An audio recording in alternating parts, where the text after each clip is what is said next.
This morning we have a special guest with us, and I'm so excited. The more I visited with him this morning, the more excited I've gotten. I was already excited about you being here, Willie, but the more we've talked and the more I've heard your heart, the more I've gotten excited about us getting to hear the work that God is doing, that through Willie. It's God that's doing it. Willie Gomez is a servant of the Lord, and he's going to share with us about, I was going to say what all that is. Global Banjara Baptist Mission Ministry International.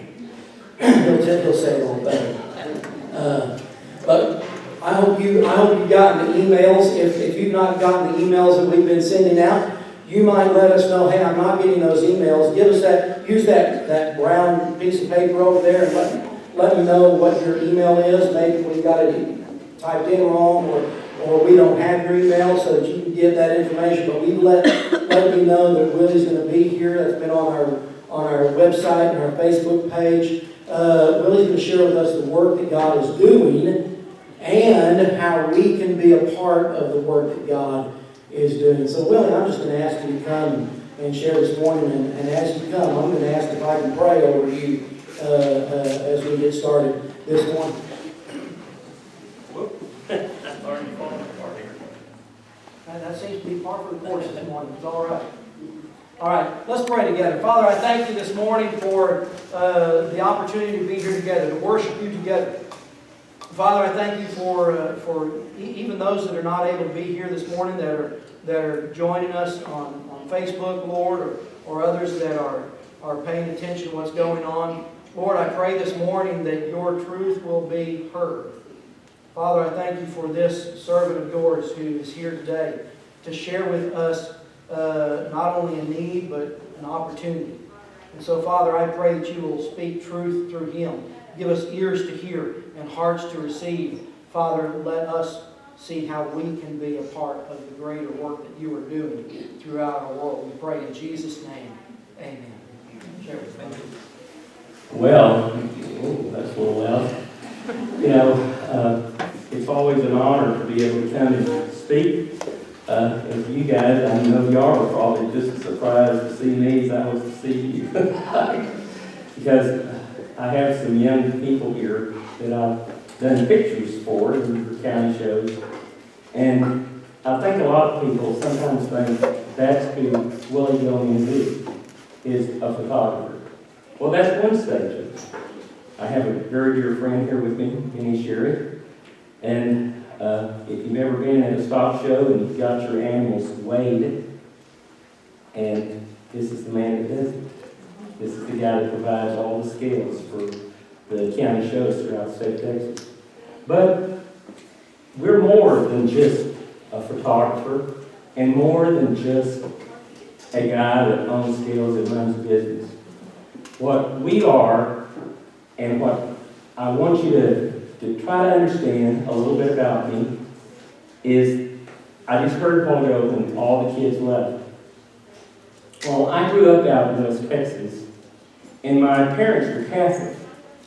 And my religious background is probably nothing like what y'all have. My parents did not know how to read or write. My father was a worker that had come from Mexico, that had the fortune to work on a ranch that later he bought.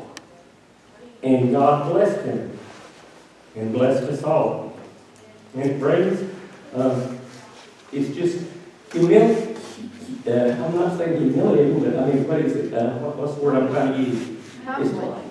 It's humbling to me to see the sovereignty of God. He's used it in our family for many years. I remember waking up one morning, it must have been like 4 or 5 o'clock, and my mom and dad were on their knees praying for me. And the prayer went something like this: Father, help him that when he runs, that he runs to you. I had no idea what that meant at that time. It didn't make sense. I wasn't running. What was I running from? When I run? But as I got older, and when I started going to college, the light went off because I had started running. And I was running to make myself happy. I was running to be fulfilled. I wanted to be happy. I wanted to be somebody. I wanted the pleasure of life. And even though I was searching for something, I never could get my hands on it. It was just elusive. Well, in 2008, I suffered about to have a heart attack. And I thought, well, life was over. You know, when they tell you you have a heart attack, you know, things really change. Well, things really did change. But the things that I was running from was that God had a plan for me. Okay? God is sovereign. You're no accident. Everyone of you here, you're not an accident. I don't care what age you are, whether you can read or write, no matter what. If you're breathing, God has a plan for you. And when He created us with a purpose, for a purpose, and on purpose. I had just never realized what it was. I had been a Christian since about, from my early 30s. I became a Christian, but I was just content of where I was. I thought that I was dotting all my I's, I was crossing all my T's, I wasn't doing anything bad. That's what God wanted. Well, something happened in 2008, and for some crazy reason, I cannot even explain this, I was invited to go to India. I thought if I was going to be invited, why not Hawaii? You know, somewhere nice like this. I got to India, and it was just totally nothing like what I thought it would be. It wasn't clean. It was loud. It was dirty. And I thought, how in the world can these people live like this? If I lived here, I would die. And I felt like the Lord told me, that's exactly right. You would die. And so would they. You are experiencing my grace. That's how you and everybody else on this world survive. It is by His grace. You are here by His grace. You have all, at one time or another, had a situation in your life that you shouldn't be here. Every one of it. We can think about it. But you are here. And here is why you're here. And I believe that God is solid. There's no mistake that you're here. There's no mistake that I'm here. So I want you to, I'm just going to kind of show you a video here so that we can set up what we're going to have. And it's a video of a school in India. Okay? Just play that.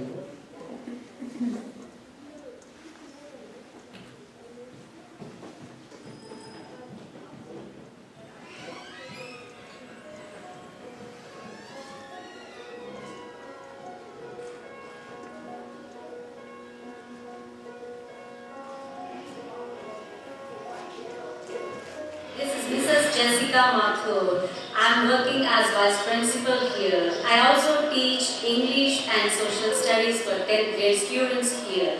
I came to 1 year back here, and I have been enjoying my work and job that I do here very much. I'm very happy to stay here, and I feel like blessed to be in this place.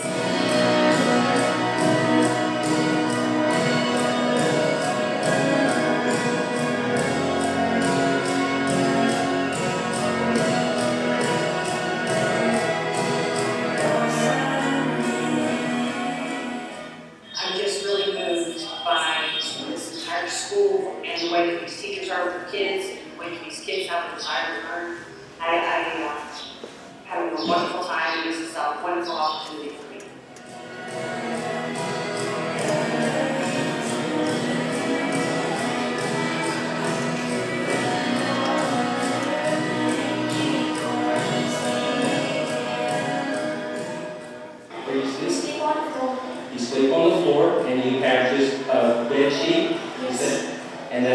slip up, correct?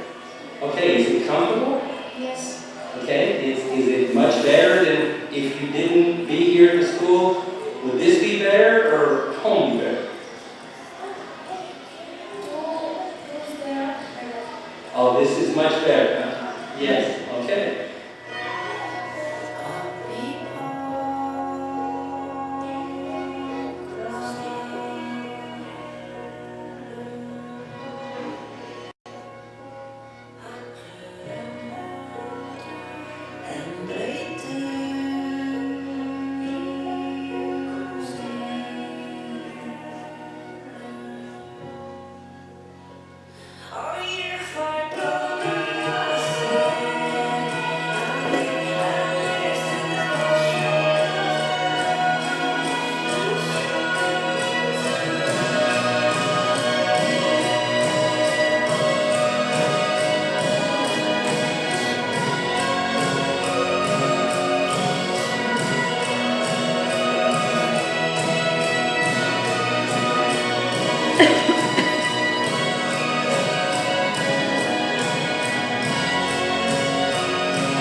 This is a school that me and 4 other guys started in 2008.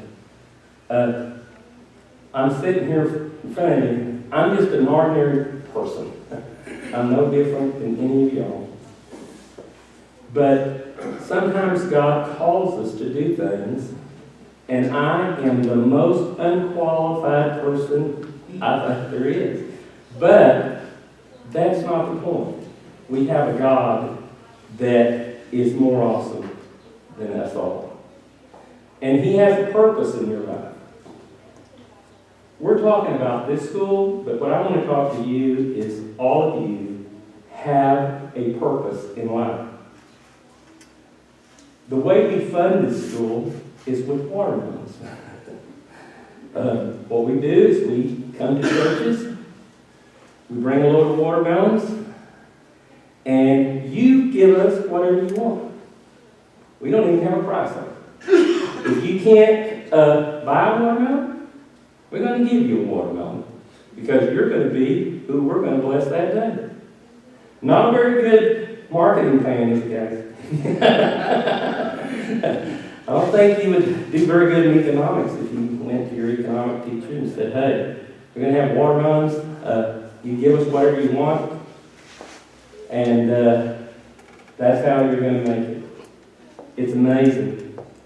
Because this was the question I had when I first started looking at this. I thought, God, You brought me to this place that I don't even knew that India was here. And I look at all of this, and if I sold everything I had and gave it to them, 10 minutes later they would be just as poor. So what is the deal? I feel so confused. And this was just awesome. I felt like what God showed me. He said, Willie, I don't want your gold and silver. Because if you think that it's your gold and silver that finds favor with me, then what was the purpose of the cross? What was the purpose? What I want from you is the things that you think have no value. Your tears, your heartaches, your brokenheartedness. That's what I want from you. Give me those things, and I will show you who your God is. I didn't know that. That was very hard for me. A lot of you think that I was searching. For years, I searched. I wanted something so bad, to do something for my own, to own my own business, to be able to do things that I thought would fulfill me, only to find that the things that fulfill us is what God wants for us in our lives. I have no idea what that is in your life. I have no idea what it is that God wants for you. But I want you to take the same courage that God asks us all. In the morning when you get up, thank God that you're alive, and ask Him, what do you want me to do? What do you want me to do with my life? Now, He doesn't ask you things to do that are harder than you can do. Okay? I promise you. Now, I will tell you something that's kind of funny about this being involved in this ministry. Is it hard work? Yes, it is. Can it be fun? Not all the time. Is it keep you up at night? Yes. But at the end of the day, you feel fulfilled. And that's what every one of you in this room wants. You want to feel fulfilled in life. There's nothing in life that will ever fulfill you other than God's plan for your life. That's the only thing that's going to fulfill you. Now, for me, I just want to kind of figure it out. For me, it was watermelons. That's the watermelon thing, okay? For you, I want to just think. It could be a coffee pot. Go buy you a coffee pot and pray for that coffee pot and ask God that whoever comes to your house and drinks a cup of coffee, that is your ministry for that day. If you got a rope, go buy you a used rope somewhere and say, hey, I'm going to take this rope and whatever kid he brings to me and we're going to rope together. This is my ministry. Okay? You don't have to be a pastor. I am no pastor, believe me. I don't want to bring that shame to their name. I am no pastor. I am a stock show photographer that occasionally gets a picture in focus, right? I mean, I love these kids. These kids have been there. I want to encourage them. But whatever you do, go out there and be used by God. Now, I'm here. And I don't want any of you to feel, okay, this is the ministry that we're supposed to support. No. This is my role in this ministry. I showed you a picture of some people, and I come here to you. We are a lot alike in this way. If we walked out of this church right now, and there was a car wreck out there, every one of you would run out there and ask this question, what can I do to help you? Okay, the first thing they're going to ask for is a paramedic or a doctor, right? Okay, I'm assuming we have no paramedics and no doctors in there. Am I correct? All right. But what you are going to do, you're going to connect the two. You're going to use your cell phone. You're going to do something to connect that person that is in need with somebody that can help. That's what GBBMI is about. That's what Global Banjara is about. We have a group of people in India called the Banjara. They've never heard the gospel. Never. They're just now starting to hear it. Who the Banjara are is a descendants of the Gypsies. They're at the bottom of the caste in India. They're not even a caste. They're below it. The reason we're able to present the gospel to them is because the country itself doesn't even recognize them as a people group. So they feel like this: if you're stupid enough to accept Christianity, then good luck to you. That's how they look at it. Their housing, everything about them is absolutely poor.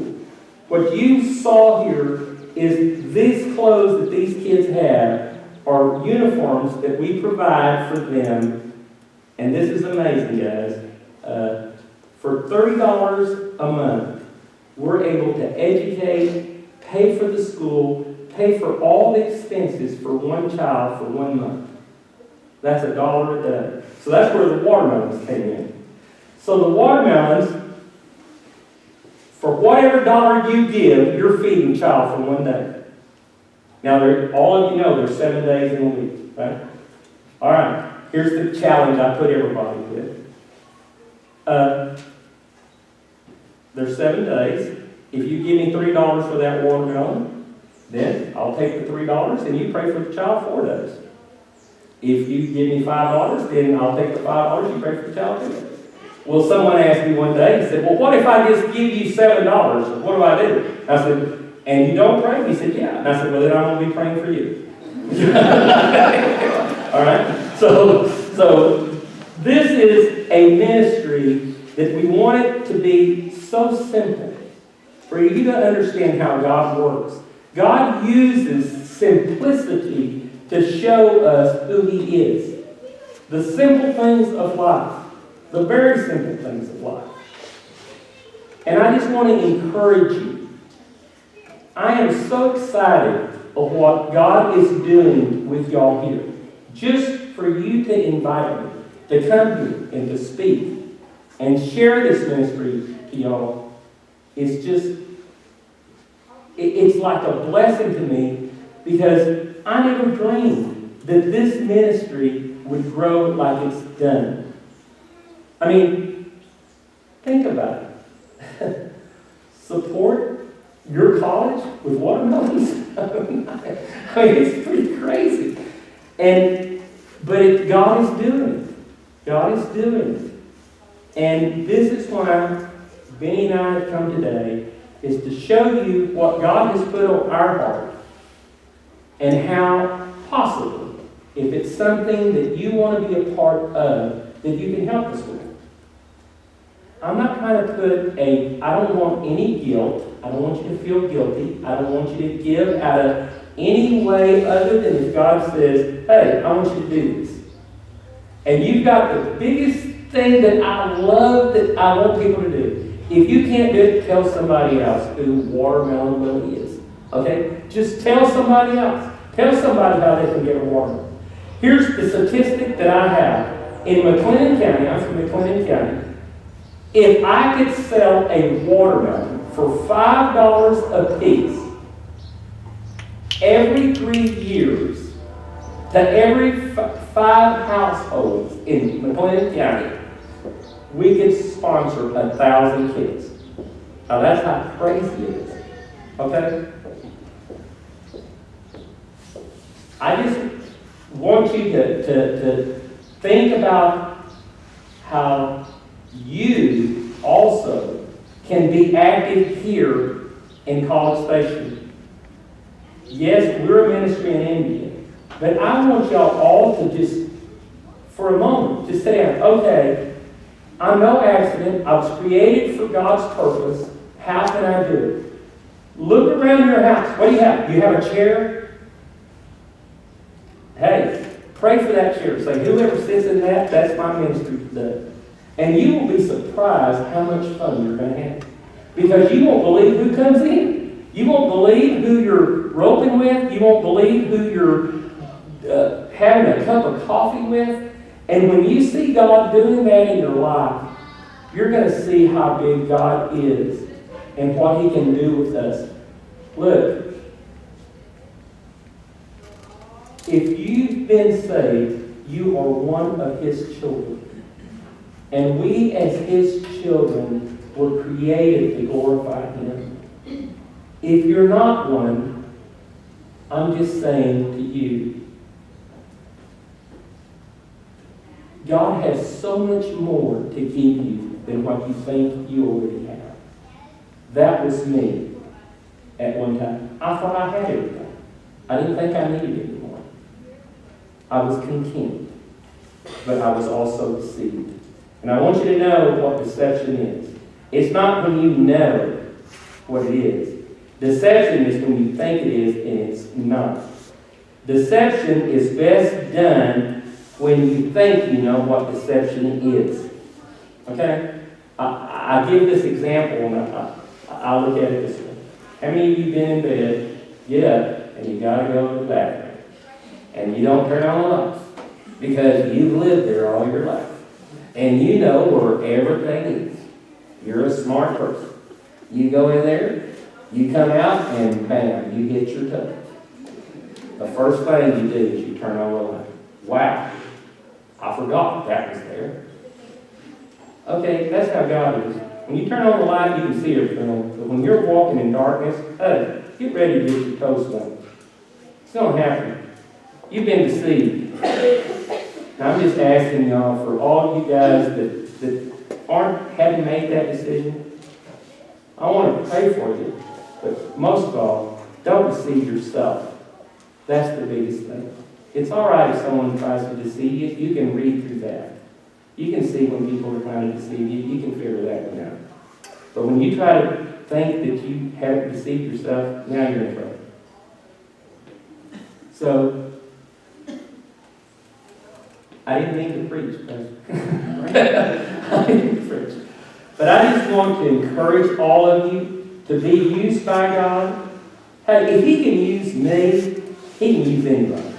I mean, really, this is ridiculous. I never dreamed that God would allow me, a boy from West Texas that grew up in Nolan County, over there at Divide, on a ranch that was 20 miles from anything. I mean, when we saw people coming up, they were lost. I mean, they didn't know where they were. I mean, how many of y'all know what a bump pit is? Okay, that's what we had. We had a bump pit. That's it. I mean, we were so far out there, we talked to the jackrabbits. I mean, and for me to think that God would use me later in life to go to another country and to want and even desire to present the gospel to a people group that were poorer than what I thought I was. I mean, it's just amazing to me to see what God can do with us. I just want you to know, this ministry is not about me. It's about God. And it's about saving lives for people that are screaming out to say, I've never heard about Christ. I never even knew. I mean, I've had some of these students coming, just start crying and saying, why didn't someone ever tell us? We never knew. We never knew. Look at all my past ancestors of this guy. I mean, that's hard. I had a young girl tell me one day. She said, has God ever, how'd she put it? She said, has God ever, I'm trying to use the word, what was the word? Abandoned you or hadn't been there for you. Because I'm about to accept Him and my family is walking away from Him. Will He ever deceive me? Or will He ever just not be there for me? That was just unbelievable to me to think that there are people like that can't understand that. And yet, they're walking away from everything. I mean, your home, your family, everything. This is what these kids are doing. And this is what you can help us to be a part of. And I'm just asking you, I thank you, Pastor, for allowing me to come and to share this with you. But I just want y'all to pray about it. I want to do what God wants you to do. And if it does come to pass, we'll give you a Sunday. We'll get you some watermelons. Tell all your watermelon friends, hey, give them out as birthday presents. I don't know. I mean, give them a award. I mean, if you got a favorite teacher, give them a watermelon. I mean, do something. I mean, you can do so many things. Be creative with these watermelons. And just share with them how a watermelon is being used to glorify God and just be a part of it. And I just want to thank y'all for letting me come and to speak. And thank you, Pastor. Appreciate it.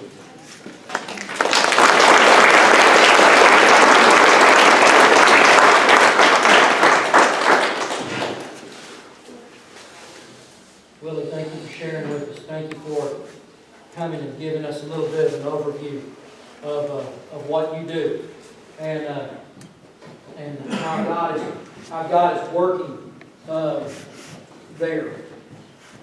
And if you didn't hear anything else, if you didn't see anything else, God can take us when we don't know what we're supposed to do, and He can make us. He's already equipped us. He's already prepared us to do what He wants us to do. He's just waiting for us to say yes.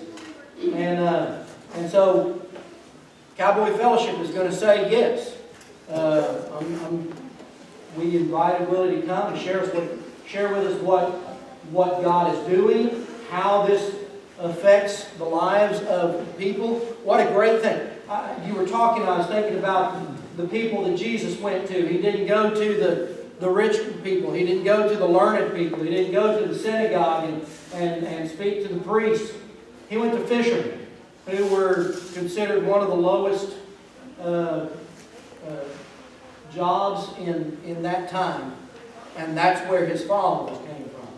What a great opportunity to be able to share the gospel with people that nobody else loves or cares about. And we're going to do that. And I'm committing us to do that. Wanda Lapham has done a lot of work in helping facilitate this. And our arena team has kind of taken this under their wing. Come summer, we're going to have a trailer load of watermelons here. And I don't know how you feel about them, but I grew up in the summer. There was always watermelon in our refrigerator because my daddy loved watermelon. He used to steal them. We're not going to steal these.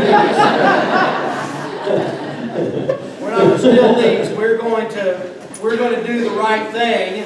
And if you can afford $2 for a watermelon, you're going to get a $2 watermelon. If you can afford $100 for a watermelon, you're going to have the best watermelon you ever had.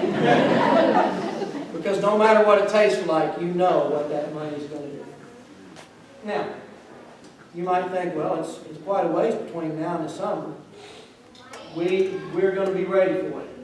We'll let you know when that trailer full of watermelons is going to be here. And when you can come and get those. Maybe there's somebody that you know from another church and say, hey, here's something that Cowboy Fellowship is doing, and I'd like for our church to be a part of that. Or maybe you've got a friend in that church and say, hey, y'all might want to consider doing this. What a great opportunity for us to be a part of what God has called someone to do. Now, the other thing I heard Willie say is, this may not be your thing, but you can still help with it. Still look for what God wants to do with you. I had a nice little wrap-up sermon this morning. I'll save it for another time. All I'm going to say is that God has a purpose for us.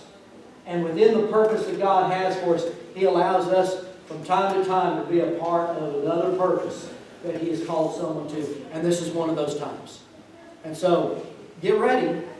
Get your lip smacking going and get ready to buy some watermelons and give some watermelons away. Because we're going to honor God in reaching people. And that's something that we set forth at Cowboy Fellowship from the get-go. Is that we're going to be a part of what God is doing globally. And we're going to be a part of what God is doing to reach people around the world.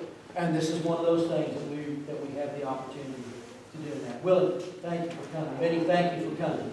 And and sharing with us and giving us the opportunity to be a part of what God is doing halfway around the world.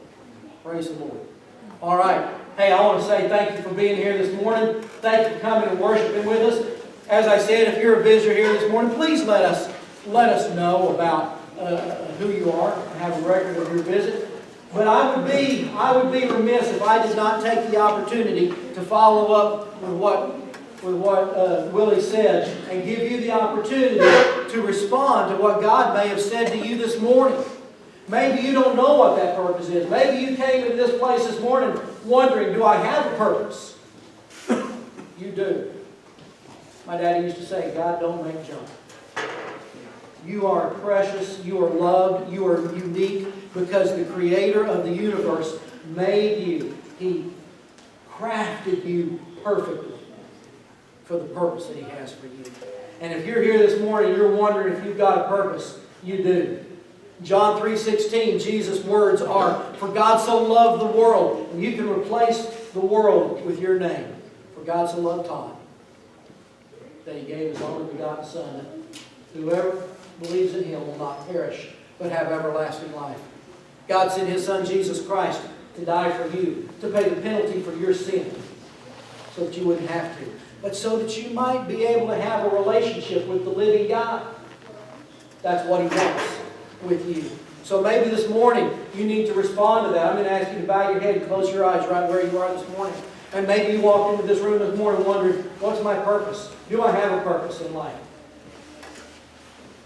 Where do I go from here? What do I do from here? The first thing that you need to do to know what your purpose in life is to give your life to Jesus Christ.